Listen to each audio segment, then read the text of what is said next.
اللهم صل على محمد. اعوذ باللہ من الشیطان الرجیم. بسم اللہ الرحمن الرحیم. الحمد للہ رب العالمین وصلی اللہ علی محمد وآلہ الطیبین الطاہرین المعصومین ولعنۃ الدائم علی اعدائہم اجمعین من الآن الی قیام یوم الدین. اب مل کر درود بھیج دیں محمد عالمین.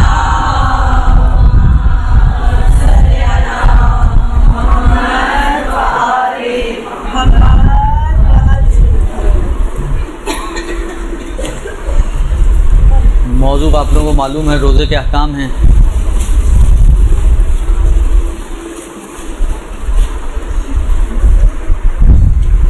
آج دوسرا یا تیسرا روزہ ہے.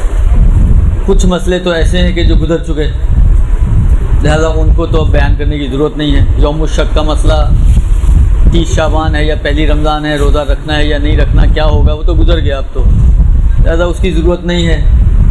اس لیے کوشش کروں گا کہ ان مسائل کو صرف بیان کیا جائے کہ جو ابھی آپ کو ضرورت پڑ سکتی ہے، خاص طور پہ نیت کے احکام میں. دیکھیے، نیت اصل میں نیت دل کے ارادے کا نام ہے، قصد کا نام ہے آپ کے، اور زبان سے اسے ادا کرنا ضروری نہیں ہے.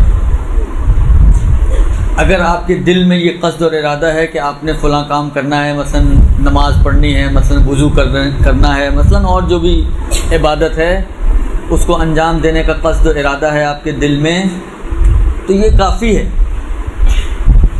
الگ سے زبان سے ادا کرنا یا کام کرتے وقت دل سے دوبارہ سے گزارنا، یہ کچھ بھی واجب نہیں ہے. صرف حج کے احکام میں ایک چیز آتی ہے کہ زبان سے ادا کرنا بہتر ہے، باقی کسی اور جگہ پہ بہتری کو بھی نہیں دیکھا گیا کہ کہیں لکھا ہو کہ جی بہتر ہے کم سے کم آپ زبان سے ادا کریں.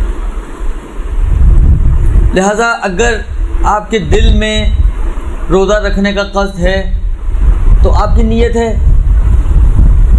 اب آپ الگ سے پریشان ہو، کیونکہ بہت سارے لوگ پریشان ہوتے ہیں، جی ہم سحری کے لیے اٹھے اور سحری میں مصروف ہو گئے، نیت کرنا بھول گئے. تو یہ سحری کس چیز کے لیے کر رہی ہیں آپ؟ کسی تفریح پہ جانے کی سحری کر رہی ہیں؟ کس چیز کا انتظام کر رہی ہیں؟ روزے رکھنے کے لیے سحری کر رہی ہیں. وہ آپ کا خود اٹھنا آپ کی نیت ہے، اس لیے کہ اگر روزہ نہ رکھنا ہوتا تو روز تو نہیں اٹھتی.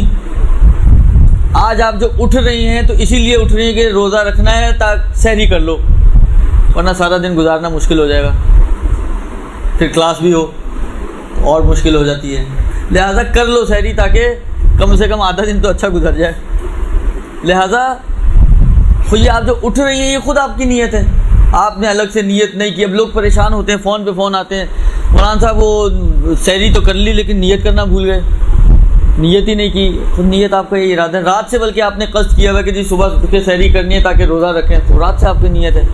آپ الگ سے کسی اور اب چیز کی ضرورت نہیں ہے. لہذا اگر کبھی سحری میں دیر ہو جائے اس اعتبار سے کہ آخر میں آنکھ کھلی، آپ نے بس پانی پیا یا 2 لقمے کھائے اور اذان ہو گئی یا طلوع فجر ہو گئی اور آپ نیت کرنا بھول گئیں، تو نہ سمجھیں بھول گئیں، ہو چکی ہے آپ کی نیت. لہذا یہ روزہ آپ کا بالکل صحیح ہے. یہ ایک چیز. دوسری، ان مشکلات سے بچنے کے لیے روزے کے احکام میں عام طور پہ فقہا یہ کہتے ہیں کہ پہلی رات سارے روزوں کی نیت کر لیں. آپ آنکھ دیر سے کھلی، یہ مسئلے بھی آتے ہیں بیچ میں کہ اگر آپ نے رات کو نیت نہیں کی ہے، سو گئیں، آنکھ نہیں کھلی، فجر کے بعد آپ کی آنکھ کھلی، اب نیت ہو سکتی ہے نہیں ہو سکتی ہے؟ رمضان کے روزے کی نیت کا وقت تو طلوع فجر ہے. طلوع فجر تو ہو چکا، آپ تو 10 بجے اٹھ رہی ہیں، تو اب کیا ہوگا نیت کا؟ کہتے ہیں کہ اگر رات سے نیت کی ہوئی تھی تو کام چل گیا آپ کا، پھر تو مشکل نہیں ہے. لیکن اگر پہلے سے آپ نے نیت نہیں کی ہوئی تھی تو آغا خود احتیاط واجب لگا کے کہتے ہیں اس کو بھی پورا کرو اور بعد میں اس کی قضا بھی کرنا. اور آغا سیستانی، البتہ امام خمینی، یہ دونوں اجازت دیتے ہیں کہ آپ ظہر سے پہلے نیت کر سکتے ہیں اگر آنکھ نہ کھلے تو، جان بوجھ کے نہیں، مجبوری کی صورت میں. بس پہلا مسئلہ تو یہی ہو گیا کہ نیت دل کے ارادے کا نام ہے، اور وہ نارملی جب آپ اٹھتی ہیں سحری کے لیے تو ہے. اور زیادہ سیف سائڈ ہونے کے لیے آپ پہلی مثلا آج رات کو سارے روزوں کی نیت کر ڈالیں، تو یہ ہے کہ اور بھی سیف سائڈ ہو جائیں گی. آنکھ نہ بھی کھلے تو بھی آسان ہے. ابھی تو سحری کے لیے اٹھنے کو میں نے کہا نا کہ یہ خود ہی نیت ہے، نہ بھی اٹھے تو بھی نیت ہے آپ کی، لہذا آپ کے لیے کوئی مشکل پیش نہیں آئے گی. یہ ایک مسئلہ. نیت معلوم ہے عبادت ہے تو قصد قربت ہونی چاہیے، خدا کے حکم کو انجام دینے کی خاطر ہونا چاہیے۔ لہذا اگر فٹنس کی خاطر روزہ رکھا جا رہا ہے کہ چلو تھوڑی چربی کم ہو جائے گی، ڈائٹنگ ویسے تو ہوتی نہیں ہے، چلو رمضان کی بدولت ڈائٹنگ کر لیں گے، اور اس قسم کی یعنی اصل ہی یہی چیزیں ہوں آپ کی، اور روزہ آپ کی گریوی ہو، تو ایسی صورت میں یہ روزہ آپ کا باطل ہے۔ لیکن اگر قصد قربت کے ساتھ روزہ رکھا جائے تو یہ روزہ صحیح ہے۔ یہ ایک چیز۔ رمضان کے روزے میں جان بوجھ کر جو نیت کا وقت ہے وہ طلوع فجر ہے۔ طلوع فجر کے بعد جان بوجھ کر عمدن آپ نیت کو ڈیلے نہیں کر سکتی۔ لہذا اگر کوئی شخص جاگتے ہوئے جانتے بوجھتے طلوع فجر تک روزے کی نیت نہ کرے تو فجر کے بعد نیت نہیں ہو سکتی رمضان کے روزے کی۔ اور ابھی رمضان ہی کی میں بات کر رہا ہوں، باقیوں کو بھی فعلاً نہیں بیان کر رہا ہوں۔ البتہ جیسے عرض کیا کہ مجبوری کی صورت میں آنکھ نہیں کھلی، غافل ہو گئے، بھول گئے وغیرہ وغیرہ، ان صورتوں میں آغا سیستانی، امام خمینی دونوں فرماتے ہیں کہ ظہر تک آپ نیت کر سکتی ہیں، لیکن آغا خوئی فرماتے تھے کہ احتیاط واجب کی بنا پر اس کو بھی پورا کریں اور رمضان کے بعد اس کی قضا بھی انجام دیں۔ درست؟ خوب۔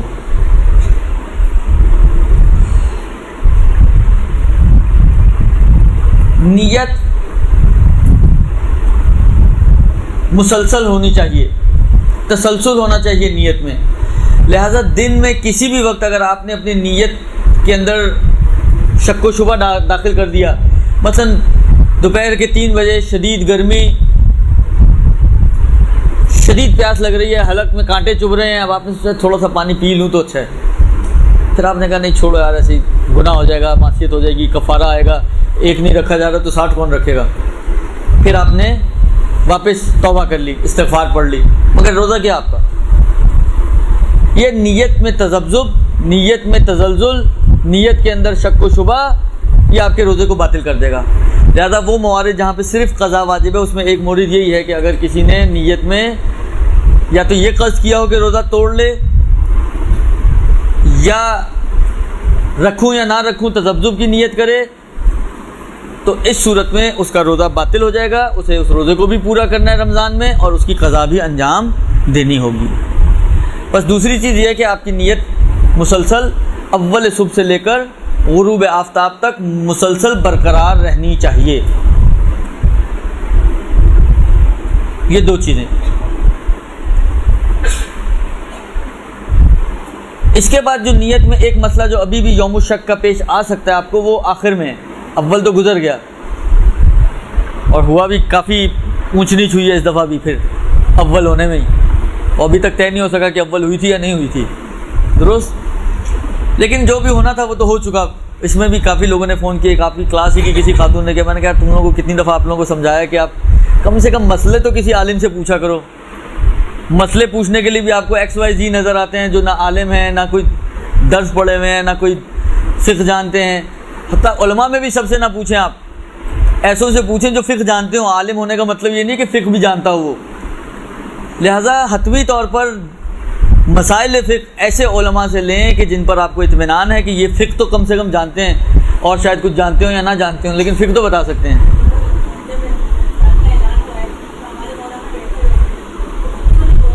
اب دیکھیں وہ کیوں نہیں بولے، ہو سکتا ہے وہ بولتے تو جھگڑا کھڑا ہو جاتا ہے اس لیے نہیں بولے۔ اب ان کا نہ بولنے سے کچھ ثابت نہیں ہوتا ہے، ان کا نہ بولنا، دیکھیں بولنا ہر جگہ تو کوئی ذمہ داری نہیں بنتا ہے۔ امیر المومنین کیوں 25 سال نہیں بولے؟ وہ تو ایک مولانا تھے، وہ تو امیر المومنین تھے، کیوں نہیں بولے؟ امام سجاد کیوں نہیں بولے؟ امام باقر کیوں نہیں بولے؟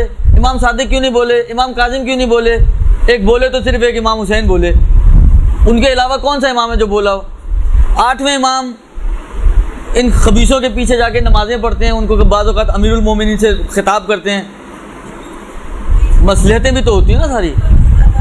یہ تو بالآخر یہ تو پورے دین کا مسئلہ تھا، یہ تو ایک روزے کا مسئلہ ہے، وہ تو پورے دین کا مسئلہ تھا۔ ائمہ کے لیے تو پورا دین ہے، مولوی کے لیے تو ایک مسئلے کی بات کر رہی ہیں آپ۔ لہٰذا مولانا کا نہ بولنا کسی چیز کی دلیل نہیں بنتا۔ ہو سکتا ہے اس کو پتہ ہو کہ بولوں گا فضول میں جھگڑا کھڑا ہوگا، فضول میں فساد برپا ہوگا، لہٰذا مصلحت نہیں ہے بولنے میں، نہیں بولے۔ عرض خدمت یہ ہے کہ اب یہ مسئلہ آپ کو پیش آنا ہے شوال میں، اول شوال یا آخر رمضان، تو ادھر ذمہ داری آپ کی کیا بنتی ہے؟ ماشاءاللہ آپ لوگوں کو سمجھانے کے بعد بھی نتیجہ تو وہی نکلنا ہوتا ہے جو پہلے میں نکلتا ہے. لیکن بہرحال وما علینا الا البلاغ، میرا کام ہے مسئلہ بیان کرنا، آپ تک پیغام پہنچانا. اب سمجھیں نہ سمجھیں، اس پر عمل کریں یا نہ کریں تو وہ آپ کی ذمہ داری ہے. خدا را علماء کو تنگ نہ کریے گا، بس یہ میں آپ کو کہوں گا. دیکھیں مسئلہ یہ ہے کہ چل رہا ہے رمضان، ٹھیک ہے، 29 تک آپ پہنچ گئیں رمضان کی. اب 30واں دن جو ہے وہ ڈاؤٹ فل ہے، نہیں پتہ کہ پہلی شوال ہوئی یا 30 رمضان ہے، جس طرح یہ پیچھے گزرا. درست ہو، آپ کی ذمہ داری یہ ہے کہ آپ نے روزہ رکھنا ہے اس اینڈ پہ. ہاں یہ قانون شروع والے اینڈ پہ نہیں جاری ہوتا، اس کا مسئلہ کچھ اور ہے، کیونکہ وقت گزر چکا ہے اس لیے بیان نہیں کر رہا ہوں. یہ آپ کا اگلے اینڈ پر ہے، یعنی جب آپ کا 30واں رمضان اور پہلی شوال کے اندر آپ کو شک ہو تو ذمہ داری آپ کی یہ ہے کہ آپ روزہ رکھیں گی. تحقیق کرنا آپ پر واجب نہیں ہے، ذمہ داری نہیں ہے پریشان ہونا اور کرنا، صرف ذمہ داری یہ ہے کہ روزہ رکھیں آپ. اگر دن میں کسی بھی موقع پر آپ کے لیے یہ ثابت ہو جائے کہ جو بھی آپ کے مرجع کا فتویٰ ہے اس کے حساب سے چاند ثابت ہو جائے آپ کے لیے، تو آپ کو روزہ کھول دینا ہے. پھر چاہے 2 منٹ پہلے آپ کو پتہ چلے، آپ نہیں سوچیں گے کہ جی اب تو 2 ہی منٹ بچے ہیں، یہ 2 منٹ بھی کنٹینیو کرنا آپ کے لیے حرام ہو جائے گا. آپ کو فوری طور پہ جس وقت بھی آپ کو پتہ چلے گا کہ آج پہلی شوال ثابت ہو گئی ہے تو آپ کو روزہ کھول دینا ہے. لیکن اگر نہ پتہ چل سکا اور مغرب ہو گئی تو خیر ہے، کچھ نہیں ہوا، نہ آسمان زمین پر آئے گا نہ زمین آسمان پہ جائے گی، کچھ نہیں ہوگا. درست منتہا یہ ہوگا کہ آپ ایک گناہ سے بچ جائیں گی. آپ نے اپنی ذمہ داری جو تھی وہ نبھا دی، ذمہ داری آپ کی روزہ رکھنا تھی، آپ نے رکھ لیا روزہ. بس جب آخر میں ڈاؤٹ ہوگا تو ذمہ داری روزہ رکھنا ہے، 1، تحقیق واجب نہیں ہے، 2، لہذا نہ خود تنگ ہو نہ دوسروں کو تنگ کریں، 3، دن میں کسی بھی وقت اگر پتہ چل جائے، ثابت ہو جائے یقیناً و اطمیناناً کہ آج پہلی شوال ہے تو روزہ آپ نے کھول دینا ہے. یہ 4، اور 5ویں چیز یہ کہ نہیں پتہ چلا تو یہ روزہ آپ کو مکمل کرنا ہے، ختم. خبروں میں سنیے گا پھر رات کے 9 بجے کے بلیٹن میں کہ آیا چاند ہوا یا نہیں ہوا، تاکہ پریشانی نہ ہو آپ کو. ویسے ہی 7:30 7:35 کے لگ بھگ روزہ کھل رہا ہے آج کل، البتہ تھوڑا سا پیچھے جائے گا تو 10-15 منٹ پیچھے چلا جائے گا، تو فارغ ہوتے ہوتے آپ کو 8 بج جائیں گے. تو 8 بجے کے بلیٹن کو آپ سن لیجئے گا، دیکھیں کیا ہوا، آپ نے کیا کیا، کیا تیر مارا آپ نے. آسان مسئلہ یہ ہے، اس میں ہم لوگ اتنا پریشان ہوتے ہیں، جی کیا ہوا، چاند ہوا، چاند نہیں ہوا، ہوا تو کیوں ہوا اور نہیں ہوا تو کیوں نہیں ہوا، فلانی نے اعلان کر دیا، فلانی نے اعلان نہیں کیا، اس کے کہنے پہ مانے، اس نے نہیں مانے، اس نے کچھ کہا، اس نے کچھ نہیں کہا. تو یہ ساری جھنجھٹوں میں پڑنے کی ضرورت ہی نہیں ہے آپ کو، جو بھی ہو رہا ہے ہونے دیں. جس طرح کبھی خدا نہ خواستہ آپ کے علاقوں میں فائرنگ ہوتی ہے، آپ باہر نکلتی ہیں، کیا کرتی ہیں؟ چھوڑ دیتی ہیں، جو ہو رہا ہے ہونے دو. یہی کام آپ نے اس دن بھی کرنا ہے، آخری شوال، آخری رمضان یا پہلی شوال والے دن. جو معاشرے میں ہو رہا ہے ہونے دیں، آپ اپنی ذمہ داری آپ کے لیے کلیئر ہے، آپ اپنی ذمہ داری کے مطابق عمل کریں. نہ خدا آپ کو پکڑے گا اور نہ آپ خدا کی مجرم بنیں گی. نہ خدا آپ کو پکڑ سکتا ہے، نہ آپ خدا کے گلے لٹک سکتی ہیں کہ آپ کہیں کہ خدایا مجھے تو پتہ ہی نہیں تھا اور یہ نہیں تھا اور وہ نہیں تھا اور ایسا نہیں تھا اور ویسا. آپ کے لیے مسئلہ کلیئر ہے. لہذا دیکھنا یہ ہے اس دفعہ کہ شوال آپ کا کیسا شروع ہوتا ہے. سکون سے گزاریے گا خود بھی اور سکون سے دوسروں کو بھی رہنے دیجیے گا. خوب. شب قدر کا یہ ہوگا 2 صورتیں، یا تو جو آپ کے مرجع کے نزدیک چاند جیسے ثابت ہوا ہے اس کے مطابق اگر آپ کے لیے ثابت، مثلا فرض کریں آپ کے لیے پہلی ثابت نہیں ہوئی، آج پہلی ہے تو صحیح ہے، آپ اپنی پہلی کے مطابق آپ اعمال شب قدر کریں گی اور انشاءاللہ پروردگار عالم وہ اجر و ثواب دے گا آپ کو، فکر نہ کریں آپ. اور اگر فرض کریں آپ کے لیے پرسوں پہلی ثابت تھی، آج دوسری ہے، تو آپ اس کے مطابق چلیں. اور کسی کے لیے اس سے پیچھے ثابت تھی تو وہ تیسری ہو جائے گی تو اس کے حساب سے چلے. خلاصہ جس کے لیے جو ثابت ہے وہ اس کے حساب سے چلے. ایک تو طریقہ یہ ہے. دوسرا طریقہ جو ہو سکتا ہے وہ یہ ہو سکتا ہے کہ آپ احتیاط کر لیں. خوب عبادت ہی ہے نا، کوئی گناہ کے کام تو نہیں کرنے آپ کہیں کہ یار گناہ ایک دفعہ ہی کریں تو اچھا، جتنا کم اتنا بہتر. عبادت ہے جتنی زیادہ اتنی بہتر، لہذا آپ 6 دن عبادت کر لیں، اعمال شب قدر کر لیں. اور خاص طور پہ میں آپ کو مطلب آپ لمبے چوڑے اعمال میں نہ پڑیں، وہ جو چھوٹے چھوٹے اعمال ہیں کم سے کم اتنا تو کر ہی لیں تاکہ آپ کو کچھ ثواب شب قدر کا اگر یہی واقع میں ہو تو آپ کو مل جائے گا. لہٰذا کوئی اس میں بھی کوئی اتنی بڑی مشکل کام نہیں، بلکہ آج کل تو جب یہ اوپر نیچے ہونا شروع ہوتا ہے تو بہت سے امام بارگاہوں میں 6 دن اعمال ہو رہے ہوتے ہیں. آپ 6 دن چلی جائیں، جتنے کر سکتے ہیں اتنے کر لیں، جتنی ہمت نہیں ہے اس کو چھوڑ کر آ جائیں. کوئی دیکھیں مستحبات کے اندر پروردگار عالم کوئی ڈنڈے تو نہیں چلائے گا کہ بھئی تم نے کیوں 100 رکعت نماز نہیں پڑھی، آ جاؤ لائن حاضر. نہیں پڑھی. آپ کے پاس ایک جواب ہوگا, خدا خاموش ہو جائے گا کہ جی خدایا مستحب تھی, واجب تو نہیں تھی. بہت شکریہ, تمام شکریہ. لہٰذا کوشش کریں کہ جتنا کر سکیں, اگر 6 دنوں میں آپ کر سکتی ہیں تو 6 دنوں میں اس کو تقسیم کریں اور 6 دنوں میں عبادت کریں. میں نے کہا نا کہ عبادت ہے, کوئی گناہ تو نہیں کرنا, لہٰذا جتنی ہو جائے بہتر ہے. اور خاص طور پہ ماہ مبارک رمضان, خاص طور پہ آخری عشرہ, خوب یہ تو انتہائی فضیلت والے ایام ہیں. یوں سمجھیں یہ تو سمیٹا سمیٹی کے ایام ہیں, جتنا سمیٹ سکے انسان, جتنی آپ اپنی دعائیں پوری کروا سکیں, جتنی آپ استغفار کر سکیں, جتنی آپ اپنے نامہ اعمال کا وزن بھاری کر سکیں. درست. اور وزن بھاری کرنے کے لیے ایک بہت, ابھی آج ایک خطبہ شعبانیہ ایک نجفی ہال میں درس میں تھا, عرض کر رہا تھا, اس میں ایک جملہ ہے, پیغمبر فرماتے ہیں کہ اگر کوئی شخص اس کثرت سے اس مہینے میں میرے اوپر درود بھیجے گا تو اس کا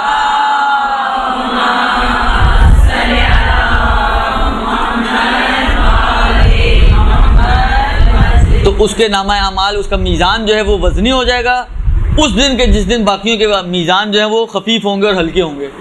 لہذا اور کچھ نہیں تو اپنی زبان سے درود پڑھتے رہیں. آپ کا میٹر چالو ہے, آپ کو کسی قسم کے ٹینشن کی ضرورت نہیں ہے. درود سے بڑھ کر اور کیا عبادت ہوگی آپ کے لیے. لہٰذا درود پڑھتے رہیں, سلسلہ آپ کا چلتا رہے. ابھی کلاس میں درود کی طرف نہ چلی جائے گا, پتہ چلے سارے درس درود میں چلا گیا. خوب عرض خدمت یہ ہے کہ بس آخر رمضان اور اول شوال میں اگر آپ کو ڈاؤٹ ہو جائے تو مسئلہ آپ کو میں نے بتا دیا. آپ کی ذمہ داری ہے کہ آپ کو روزہ رکھنا ہے, اور پھر کیا ہوگا باقی صورتحال آپ کو بتا دی.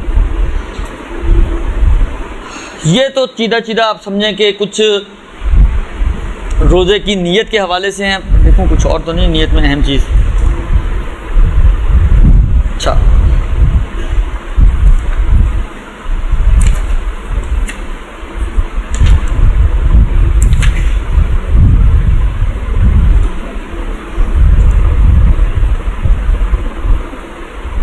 رمضان میں ایک آدھ چیز اور عرض کر دوں.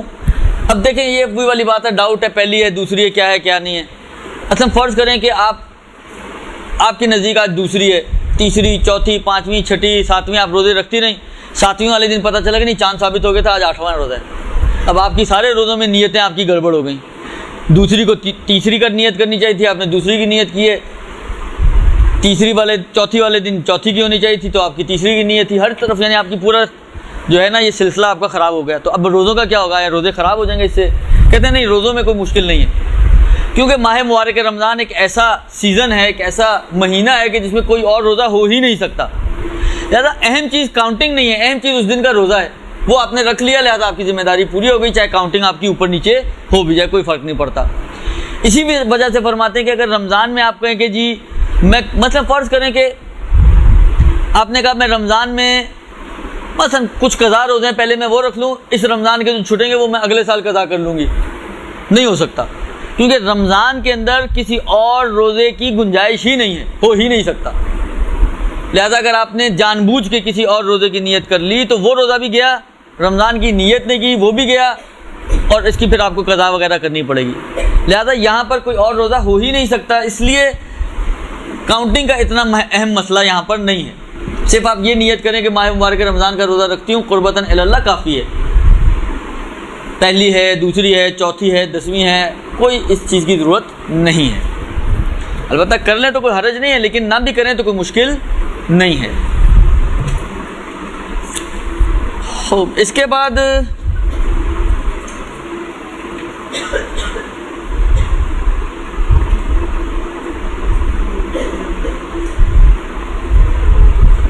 اگر فرض کریں کہ کوئی شخص بھول جائے کہ آج ماہ مبارک رمضان تھی اور اس نے نیت نہیں کی, اور ظہر سے پہلے اس کو یاد آ جائے, تو فرماتے ہیں کہ کوئی آغا خوئی اور امام خمینی اور آغا سیستانی کے مسئلے وہی ہو جائیں گے کہ ظہر سے پہلے آغا خوئی کی احتیاط واجب ہو جائے گی, اور آغا خمینی اور سیستانی دونوں فرماتے ہیں کہ وہ نیت کر سکتا ہے, مشکل نہیں ہے. اگر اس نے کوئی ایسا کام انجام نہیں دیا جو روزے کو باطل کرنے والا ہے تو اس کی نیت ہو جائے گی.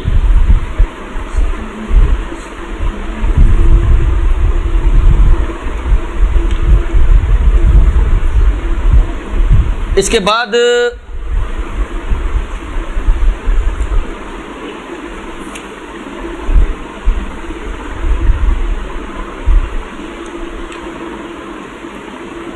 اگر کوئی شخص بیمار تھا اور اس نے روزہ نہیں رکھا اور ظہر سے پہلے مثلاً ماہ مبارک رمضان میں ظہر سے پہلے وہ صحت مند ہو گیا اور اذان صبح سے لے کر اس وقت تک فرض کریں کہ اس نے کوئی ایسا کام انجام نہیں دیا جو روزے کو باطل کرنے والا ہو، کچھ کھایا نہیں، کچھ پیا نہیں، کوئی بھی اور ایسا کام انجام نہیں دیا جو روزے کو باطل کرتا ہے، تو امام خمینی علیہ رحمہ فرماتے ہیں کہ اسے روزہ رکھنا ہوگا، اسے چاہیے کہ روزے کی نیت کرے اور اس روز کا روزہ رکھے، لیکن اگر ظہر کے بعد صحیح ہوتا ہے تو پھر اس دن کا روزہ اس پہ واجب نہیں ہے۔ یہ امام خمینی کا نظریہ۔ البتہ آغا خوئی اور آغا سیستانی دونوں کے نظریے کے مطابق ظہر سے پہلے بھی اگر وہ ٹھیک ہو جائے، اچھا ظہر سے پہلے، بعد میں تو کسی کے نظریے میں واجب نہیں ہے روزہ۔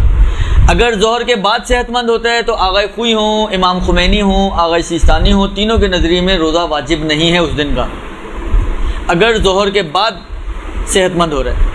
لیکن اگر ظہر سے پہلے صحت مند ہو رہا ہے تو امام خمینی فرماتے ہیں کہ ضروری فتویٰ ہے کہ اس کو روزہ رکھنا ہوگا اگر اس نے کوئی ایسا کام انجام نہیں دیا جو روزے کو باطل کرتا ہو، یہ امام خمینی فرماتے ہیں۔ آغا سیستانی احتیاط واجب لگاتے ہیں کہ اگر ظہر تک اس نے ایسا کام کوئی انجام نہیں دیا اور ظہر سے پہلے ٹھیک ہو جائے تو احتیاط واجب یہ ہے کہ یہ روزہ رکھے۔ اور آغا خوئی جو ہیں وہ یہ فرماتے ہیں کہ نہیں، اس دن کا روزہ اس پہ واجب نہیں ہے۔ بس آغا سیستانی کا فتویٰ ہے کہ روزہ واجب ہے ظہر سے پہلے، آغا سیستانی کی احتیاط واجب ہے کہ روزہ واجب ہے، آغا خوئی کا فتویٰ ہے کہ روزہ واجب نہیں ہے اگر وہ بیمار تھا تو، اور ظہر سے پہلے صحت مند ہو جائے تو چاہے اس نے کوئی ایسا کام نہ بھی کیا ہو جو روزے کو باطل کرتا ہے، تب بھی اس دن کا روزہ اس پر واجب نہیں ہے۔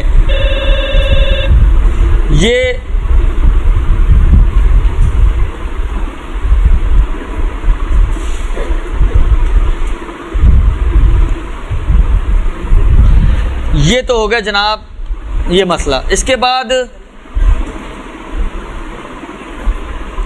بھلے یہ مسئلے جو کیا کہتے ہیں اپنا نیت کے حوالے سے جو مسائل تھے وہ تو تقریباً کافی چھوڑتے ہوئے اور کچھ بتاتے ہوئے کہ جو ضرورت تھی آپ کو وہ بیان ہو گئے۔ بس یہ ہو گئی آپ کی نیت۔ اگلا مرحلہ ہے مبطلات روزہ کا۔ دیکھیں میں آپ کی خدمت میں عرض کروں، یہ صرف روزے کے لیے نہیں بلکہ تمام عبادتوں کے لیے، بلکہ نہ فقط یہ کہ تمام عبادتوں کے لیے بلکہ تمام افعال کے لیے، چاہے عبادت نہ بھی ہوں، مثلا آپ کوئی کاروبار کرنا چاہتی ہیں، آپ کوئی اور کام کرنا چاہتی ہیں، صحیح طریقہ اس کا یہ ہے کہ پہلے اس کے احکام کو سمجھا جائے اور پھر اس کو انجام دیا جائے۔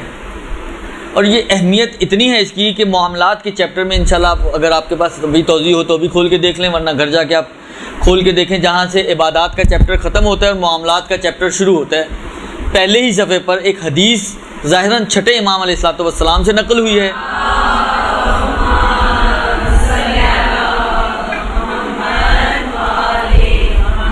اور مفہوم حدیث یہ ہے، مجھے پورے جملے تو یاد نہیں ہیں لیکن مفہوم حدیث کا یہ ہے کہ اگر کوئی شخص کاروبار کے احکام کو سیکھے بغیر، احکام کو جانے بغیر کسی معاملے کو انجام دے گا تو وہ نہ چاہتے ہوئے بھی یا نہ سمجھتے ہوئے بھی ہلاکت میں مبتلا ہو جائے گا، ہلاکت میں پڑ جائے گا۔ کیوں؟ اس لیے کہ عین ممکن ہے کہ جو کام آپ کر رہے ہوں، مسئلہ تو آپ کو نہیں معلوم کہ یہ جائز ہے یا جائز نہیں، آپ نے وہ کام انجام دیا، معاملہ غلط تھا، معاملہ باطل تھا، معاملہ حرام تھا بعض اوقات، اور مگر آپ کر رہے ہیں بڑے آرام سے، جس طرح ہوتا ہے یہ بعض اوقات کیا اکثر اوقات، کیونکہ جتنے بھی ہمارے کاروباری لوگ ہیں ایک بڑی تعداد ان افراد کی وہ ہے کہ جو مسائل سیکھے بغیر ہی کام کر رہے ہوتے ہیں۔ نتیجہ یہ نکلتا ہے کہ بہت سی جگہوں پہ پریشان ہوتے ہیں، پھنس جاتے ہیں، پھر بعض اوقات نوبت یہاں تک آتی ہے کہ کہا جاتا ہے جی آپ اپنی جاب چینج کریں یا اپنا کاروبار چینج کریں۔ جس طرح لوگ بینکنگ میں چلے جاتے ہیں، بینکنگ کے اندر اس کی سہولتیں دیکھ کے، اس کی فیسلٹیز دیکھ کے، اس کے فوائد دیکھ کر، لیکن جب پھنستے ہیں سود کے اندر تو ان کو یہی کہا جاتا ہے بھائی جاب چھوڑنی پڑے گی اور کوئی چارہ نہیں ہے اس پہ۔ اب بعض اوقات اتنا آگے نکل چکا ہوتا ہے انسان، اس لیول تک پہنچ چکا ہوتا ہے کہ نہ بیک اپ ہو سکتا ہے اور آگے جانا چاہے تو ہر آن میں مشکل ہے، اس لیے کہ بالآخر گناہ کا مرتکب ہو رہا ہے، حرام میں مبتلا ہو رہا ہے۔ تو یہ مشکلات ہوتی ہیں، لہذا کوئی بھی کام آپ انجام کرنا چاہیں، چاہے عبادات چاہے معاملات، بہتر اس کا طریقہ یہ ہے کہ پہلے اس کے احکام کو سیکھا جائے۔ آپ کو یہ پتہ ہونا چاہیے کہ روزے کا مطلب کیا ہے، روزہ کہتے کسے ہیں، روزہ کن چیزوں سے باطل ہوتا ہے، نماز کیا ہے، نماز کو کون سی چیزیں باطل کر سکتی ہیں وغیرہ وغیرہ وغیرہ. کیونکہ جب تک ان چیزوں کو، ان کی شرائط، ان کے مقدمات، ان کے مبطلات، ان چیزوں کو انسان نہ پہچانے تو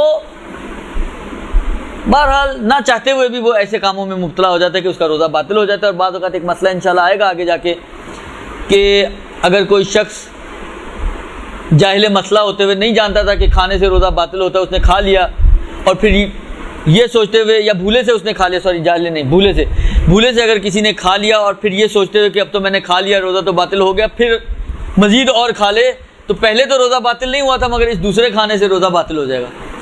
اب یہ جو روزہ باطل ہو رہا ہے اس کا کیوں ہو رہا ہے؟ مسئلہ نہ جاننے کی وجہ سے. اس کو نہیں پتا تھا کہ بھولے سے کھانے سے روزہ باطل نہیں ہوتا. تو یہ مشکلات ہوتی ہیں، اس لیے بہتر یہ ہوتا ہے کہ انسان پہلے اس عبادت کے، اس معاملے کے یا اس فعل کے تمام احکام کو، مقدمات، اس کی شرائط، اس کے مبطلات سب کو پہچانے تاکہ اس کا روزہ، اس کی عبادت، اس کا فعل اس انداز سے واقع ہو سکے جیسے خدا اور رسول نے چاہا ہے. اب جب روزے کی بات ہے تو یہی کام ہمیں روزے میں بھی کرنا ہے کہ ہمیں یہ دیکھنا ہے کہ وہ کون سی چیزیں ہیں جو روزے کو باطل کرتی ہیں اور روزہ کس چیز کا نام ہے.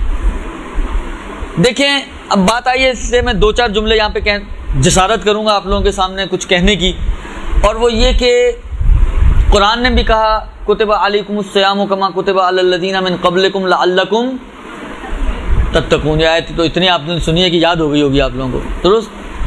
تتقون. منتہا مشکل یہ ہماری کہ ہم دیکھتے ہیں کہ روزے تو سب رکھتے ہیں، کون ہے کہ جو نہیں رکھ رہا؟ منتہا تقویٰ پھر بھی نہیں آ رہا. مشکل کہاں ہے؟ اچھا مبطلات روزے کا بھی خیال رکھتے ہیں آپ کی کوشش ہوتی ہے نہ کھائیں نہ پئیں اور باقی جو بھی مبطلات روزے ہیں سب سے پرہیز کریں. وہ جو سارے مبطلات بیان کیے ہیں ان کو انجام بھی دے رہے ہیں آپ، ان سے پرہیز بھی کر رہے ہیں آپ، یعنی ان کو مد نظر رکھتے ہوئے روزہ رکھ رہے ہیں، مگر روزہ ہے کہ لعلکم تتقون کرنے والا ہی نہیں ہے، اس مرحلے تک پہنچا ہی نہیں رہا ہے. پھر کیا مشکل ہے یہاں پر؟ کمی کس چیز کی ہے؟ شرائط تو آپ پوری کر رہی ہیں، جو مانگی ہیں خدا نے وہ سب لا کر دے رہی ہیں آپ خدا کو، پھر بھی یہ روزہ آپ رکھتی ہیں مگر لعلکم تتقون ہوتا ہے. آخر روزہ تو رکھ ہی رہے نا، یہ تو خدا نے کہا کہ روزے کا اثر یہ ہے کہ لعلکم تتقون. اب نفس کمزور ہوگا تو اس روزے کی برکت سے نفس مضبوط ہو جائے گا، لیکن نہیں ہو پا رہا ہے. یعنی جو ریالٹیز ہیں وہ یہی ہیں کہ نہیں ہو پا رہا ہے. اس لیے اس کی سب سے بڑا شاہد یہ ہے کہ میں روزہ بھی رکھتا ہوں اور ساتھ ساتھ گناہوں میں بھی مبتلا ہوتا ہوں. روزہ بھی رکھتا ہوں، گانے بھی سنتا ہوں، روزہ بھی رکھتا ہوں، غیبت بھی کرتا ہوں، روزہ بھی رکھتا ہوں، مثلا فرض کریں کہ نامحرموں کو بھی دیکھتا ہوں، روزہ بھی رکھتا ہوں، مثلا اور جو بھی ایکس وائی زی جو کچھ کرتے ہیں ہم لوگ. جی یار اس مائک کا میں کیا کروں. روزہ بھی رکھتا ہوں اور باقی سارے کام بھی انجام دیتا ہوں. یہ روزہ تو پھر لعلکم تتقون والا تو نہیں ہوا نا. اب کیا کیا جائے کہ یہ روزہ تھوڑا سا بہتر ہو جائے ہمارا؟ ایک روایت ہے جو ظاہراً چھٹے امام علیہ السلام سے مروی ہے.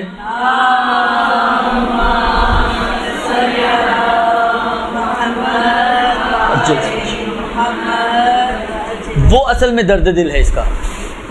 دیکھیں فقہ کا کام ہے یہ بتانا کہ یہ صحیح ہے یا صحیح نہیں ہے، درست؟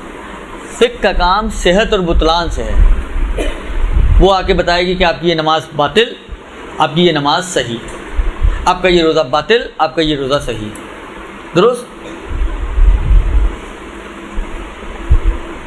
لہٰذا جو روزہ آپ نے رکھا ہے جس میں آپ نے یہ واجبات روزہ اور مبطلات روزہ کا خیال رکھتے ہوئے انجام دیا ہے تو روزہ فقہ سے پوچھیں گے، کہے گی صحیح، بالکل صحیح روزہ، کوئی اس میں کسر نہیں ہے آپ کے روزے میں، درست؟ لیکن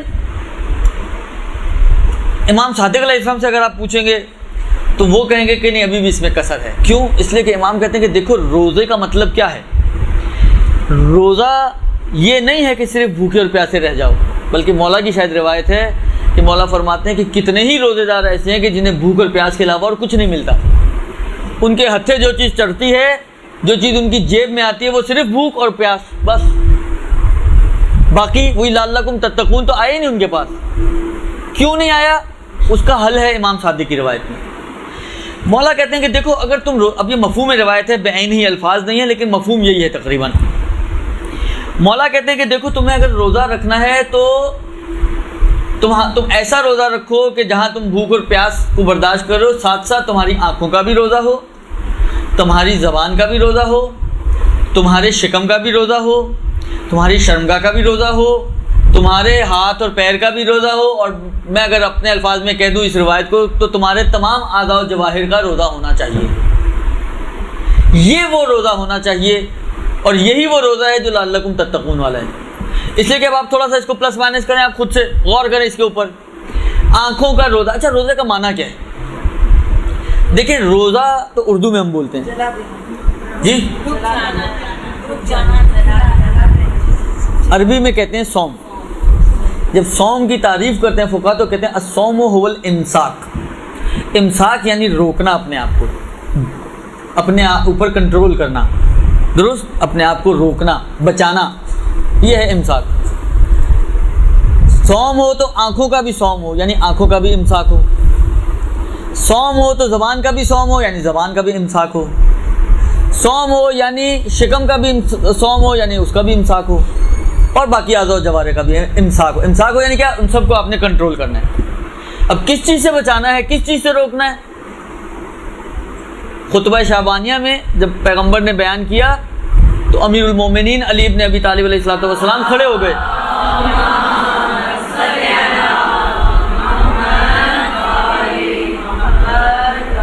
اور کہا کہ یا رسول اللہ، سب سے افضل ترین چیز اس ماہ مبارک رمضان میں وہ عمل کیا ہے، عبادت کیا ہے؟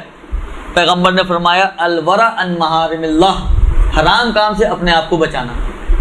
بس آنکھوں کا روزہ یعنی آنکھوں کو حرام سے بچانا، یعنی ایسا منظر جو ہمارے لیے دیکھنا جائز نہیں ہے اس کو نہ دیکھیں. کان کا روزہ یعنی کانوں کو حرام سے بچانا، یعنی ایسی آواز جو ہمارے لیے سننا جائز نہیں ہے اس کو نہ سنیں. شکم کا روزہ یعنی ایسی چیز کہ جو اس شکم میں جائے اور جانا اس کا جائز نہیں ہے، اس سے اپنے آپ کو بچانا ہے. ہاتھوں کا روزہ یعنی ایسی جگہ پر ہاتھوں کو استعمال کرنا کہ جہاں پر آپ کا استعمال جائز نہ ہو، اس سے اپنے آپ کو بچانا. یعنی تمام اعضاء و جوارح کو آپ حرام سے بچائیں. اب میرا آپ سے سوال، تقویٰ کہتے کسے ہیں؟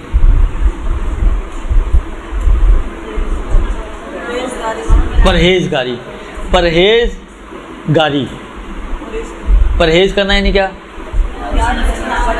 بچنا. آپ ڈاکٹر کے پاس جاتے ہیں، کہتے ہیں ان چیزوں سے پرہیز کریں، یعنی کیا مطلب؟ ان کو استعمال نہ کریں، یعنی ان سے بچائیں اپنے آپ کو. بس تقویٰ یعنی بچانا. اور امام صادق کہہ رہے ہیں کہ یہ ساری چیزوں سے بچاؤ.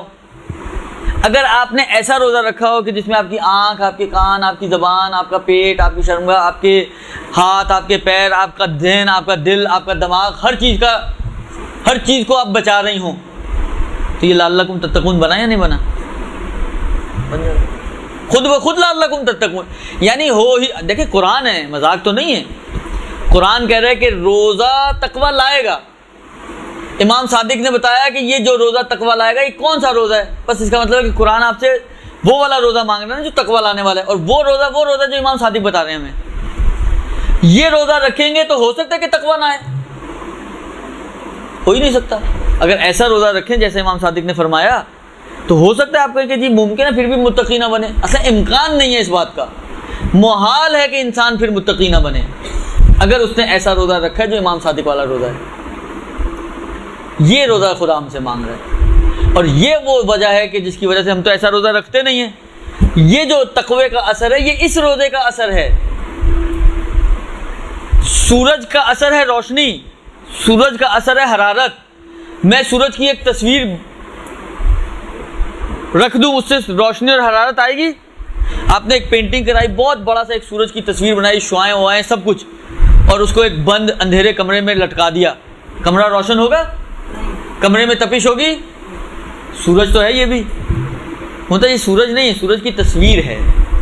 یہ جو روزے رکھتے ہیں سمجھے ہمارے روزوں کی تصویریں ہیں، صرف حقیقی روزے نہیں ہیں. اثر نہیں ہے، اسی لیے اثر نہیں ہے کہ یہ ویسا جینوئن چیز ہی نہیں ہے کہ اثر دے. اثر تو جینوئن سورج کا ہے نا، اثر جینوئن روزے کا ہے. روزہ جینوئن ہوگا ہمارا، ہو ہی نہیں سکتا اثر نہ ہو ہی نہیں سکتا، محال ہے کہ اثر نہ ہو. لیکن اس جینون روزے تک پہنچنا کتنا مشکل ہے. ختمی مرتبہ صلی اللہ علیہ وآلہ وسلم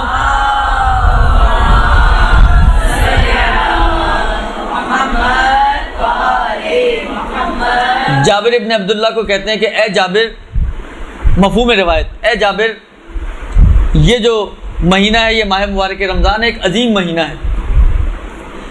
اگر کوئی شخص اس کے دن میں روزہ رکھے، کچھ حصہ رات میں عبادت کرے، اور پھر اپنی آنکھوں کو، اپنی شکم کو، آنکھیں نہیں، اپنی شکم کو، اپنی شرمگاہ کو بچا کے رکھے، تو وہ گناہوں سے اس طریقے سے باہر نکلے گا جس طرح شوال میں آپ رمضان سے باہر نکل جائیں گی. یعنی شوال جب شروع ہوگا، رمضان ختم ہو جائے گا، آپ رمضان سے باہر آ گئیں، یقینی طور پہ باہر آئیں گی یا شک و شبے کے تحت باہر آئیں گی؟ یقیناً باہر آئیں گی اگر پہلی شوال ثابت ہو جائے تو کس طریقے سے بالیقین و بالقطع آپ باہر آتی ہیں؟ اسی طریقے سے پیغمبر فرما رہے ہیں کہ یہ گناہوں سے اسی طریقے سے باہر آ جائے گا، اور گناہ اس کے ختم ہو جائیں گے جس طریقے سے رمضان سے آپ خارج نکلتی ہوتے ہیں. جب یہ حدیث سنی تو جابر نے کہا کہ یا رسول اللہ کتنی پیاری بات کہی آپ نے. تو رسول اللہ نے کہا کہ اے جابر شرائط کتنی سخت ہیں. اپنی زبان کو بچانا، اپنے شکم کو بچانا، اپنی شرمگاہ کو بچانا، 3 چیزیں، زبان، شکم اور شرمگاہ، ان 3 چیزوں کو بچانا. میں سمجھتا ہوں شاید پیغمبر نے کوزے میں سمندر کو سمویا ہے. یعنی یہ سمجھیں اصل ہے ساری گناہوں کی. اگر یہ 3 چیزیں آپ کے قابو میں آ گئیں، آپ کا پیٹ، آپ کی شرمگاہ اور آپ کی زبان، تو سمجھیں آپ نے سارے گناہ چھوڑ دیے. یعنی یہ اگر 3 جن قابو کر لیا آپ نے تو مطلب ان 3 جنوں کو قابو کرنا بہت مشکل کام ہے. اتنا آسان نہیں ہے ان 3 جنوں کو قابو کرنا. اور اسی کی طرف پیغمبر کا اشارہ ہے کہ شرطیں بہت سخت ہیں، تم ان کو آسان نہ سمجھو کہ یہ تو کوئی بات ہی نہیں ہے، یہ تو ہو ہی جائے گا. نہیں، اتنا آسان نہیں ہے.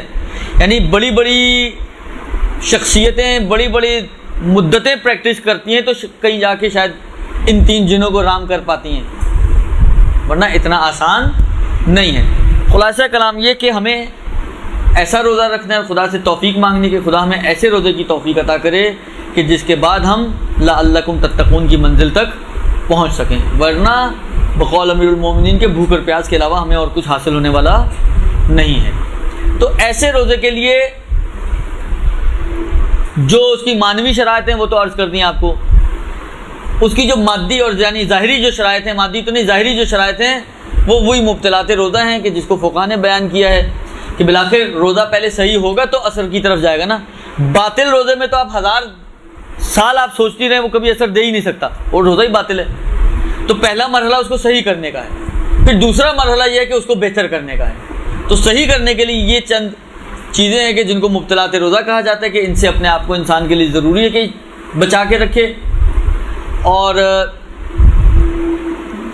اب اس میں تھوڑا سا اختلاف ہے. آغا خوئی اور امام خمینی کے نظریے کے مطابق 9 چیزیں ہیں جو روزے کو باطل کرتی ہیں، اور آغا سیستانی کے نظریے کے مطابق 8 چیزیں ہیں جو روزے کو باطل کرتی ہیں. ایک چیز کو آغا سیستانی نے نہیں مانا، مکروہ مانا ہے، لیکن مبطل صوم اور روزے کو باطل کرنے والا نہیں مانا. وہ 8 چیزیں پہلے فہرستوار آپ کی خدمت میں عرض کروں. کھانا اور پینا، 1 جمع ازدواجی تعلقات، 2 استمناء یعنی حرام ذریعے سے اپنے جسم سے منی کا خارج کرنا، 3 جھوٹی بات خدا، رسول اور ائمہ علیہ السلام سے منسوب کرنا، 4 گاڑھا غبار حلق تک پہنچانا، 5 پورا سر پانی میں ڈبونا، 6 حالت جنابت حیض و نفاس پر اذان صبح تک جان بوجھ کر باقی رہنا، 7 کسی سیال چیز یعنی لیکوڈ چیز سے حکنا یا اینیما کرنا، 8 اور قے کرنا 9. یہ 9 چیزیں ہیں جو روزے کو باطل کرتی ہیں. اچھا، ایک چیز جو مشترک ہے سب میں، البتہ کچھ تھوڑی تفصیل بعد میں آئے گی، لیکن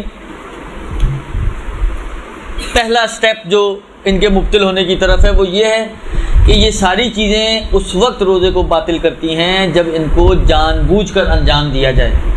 جان بوجھ کر اور عالماً و عامداً و اختیاراً، یہ تین چیزیں. عالماً یعنی جانتے ہوئے، عامداً یعنی جان بوجھ کے جس کو ہم بولتے ہیں، یعنی غافل نہ ہو، بھولی ہوئی نہ ہو، اس کے مقابل میں آتا ہے یہ عامد. عالم یعنی مسئلہ جانتی ہیں آپ کی یہ چیز باطل کرنے والی ہے، پھر آپ اس کو خود سے انجام دے رہی ہیں. اور اختیاراً یعنی غفلتاً انجام نہیں دے رہی، اور اختیاراً یعنی اپنے ارادے اور اختیار سے انجام دے رہی ہیں، یعنی کوئی جبر نہیں کر رہا آپ پر. یہ تین شرطیں اہم ہیں کسی بھی چیز کے روزے کو باطل کرنے کے لیے. یہ تو سب میں کامن ہیں ہی ہیں، بعض میں ان کے بغیر بھی ہو جاتا ہے وہ انشاءاللہ بعد میں، لیکن یہ تو کامنلی موجود ہیں کہ جتنے بھی مبطلات روزہ ہیں یہ اس وقت روزے کو باطل کرتے ہیں کہ جب اس کو آپ جانتے بوجھتے اور اختیاری طور پر انجام دیں. تین چیزیں آگے نا، جانتے بوجھتے اور اختیاراً. فرض کریں مسئلہ تو آپ کو معلوم تھا کہ کھانے سے روزہ باطل ہو جاتا ہے، عالم تو ہیں آپ، لیکن غافل تھیں، یہی یاد نہیں تھا کہ آپ روزے سے ہیں. آپ نے جا کے مثلا ایک پلیٹ بریانی کی کھا لی.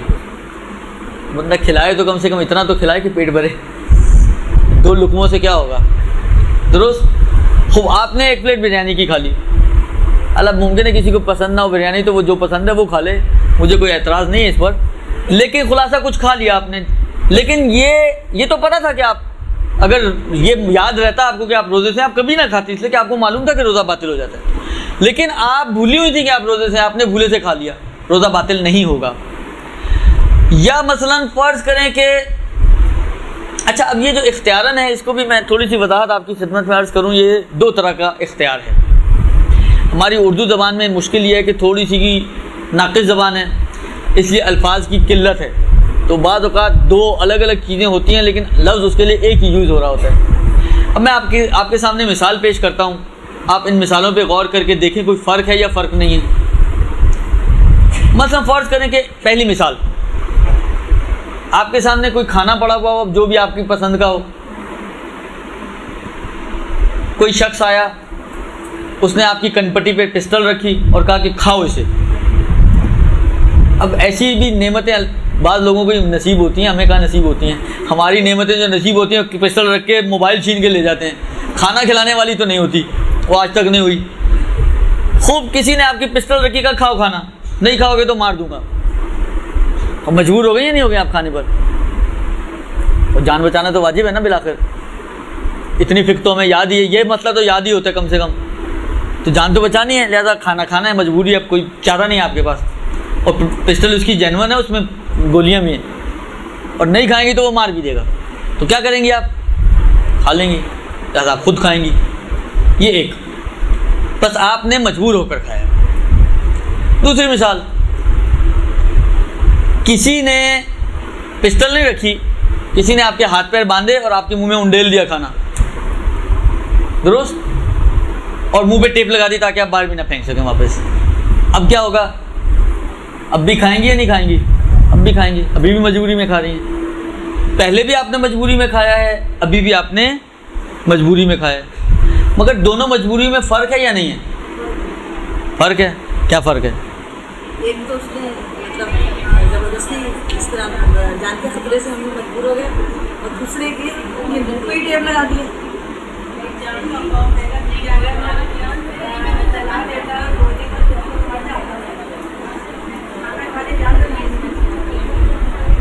فرق ہے، صحیح بول رہے ہیں، فرق ہے. لیکن فرق وہ نہیں ہے جو آپ لوگ بتا رہی ہیں. فرق ایک اور جہت سے. فرق اس پہ غور کریں جو میں بتا رہا ہوں کہ یہ فرق ہے اس میں، اور وہ یہ کہ ایک میں یہ خود کھا رہا ہے، ایک میں خود نہیں کھا رہا. یہ فرق ہے یا نہیں اس میں؟ جس کی کنپٹی پہ پسٹل پڑی ہوئی ہے، بلاخر ہاتھ تو اس کا اپنا ہی چل رہا ہے نا. لقمہ اس نے خود توڑا، اپنے منہ میں خود ڈالا، چبا خود رہا ہے. کسی بھی سٹیج پر یہ چاہے تو ہاتھ روک دے، میکسیمم یہ ہوگا کہ گولی چلے گی، میکسیمم. اور میکسیمم میں بھی کہہ رہا ہوں، میکسیمم یہی ہوگا نا.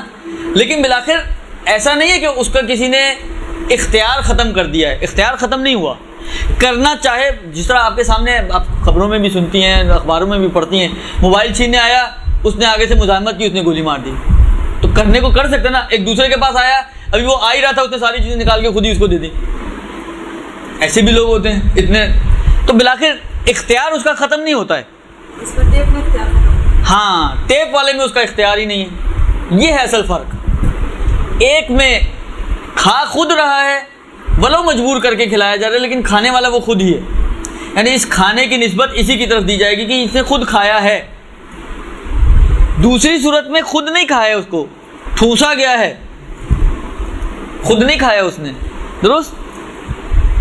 یہ جو ہم نے کہا اختیار، اس کے مقابل میں یہ دوسری والی کیٹیگری آتی ہے. یعنی اگر یہ جو کہا نا کہ اختیاراً کھائے تو روزہ باطل ہے، یعنی دوسری والی کیٹیگری نہ ہو، یعنی ٹھوسا نہ جائے آپ کے منہ میں. اگر ٹھوس دیں تو روزہ باطل نہیں ہوگا، لیکن اگر ٹھوسا نہیں گیا تو پھر روزہ باطل ہو جائے گا. تو اس میں وہ پہلی والی کیٹیگری بھی اسی میں شامل ہو جائے گی کہ روزہ باطل ہے اس کا. لہذا یہ بریانی پلاؤ جو بھی آپ نے کھایا ہے اس سے روزہ باطل ہو جائے گا آپ کا، لیکن گناہ نہیں ہوگا. ایک کفارہ نہیں آئے گا. دو میکسیمم آپ کے اوپر ایک قضا آئے گی. بس سمجھ میں آئی بات.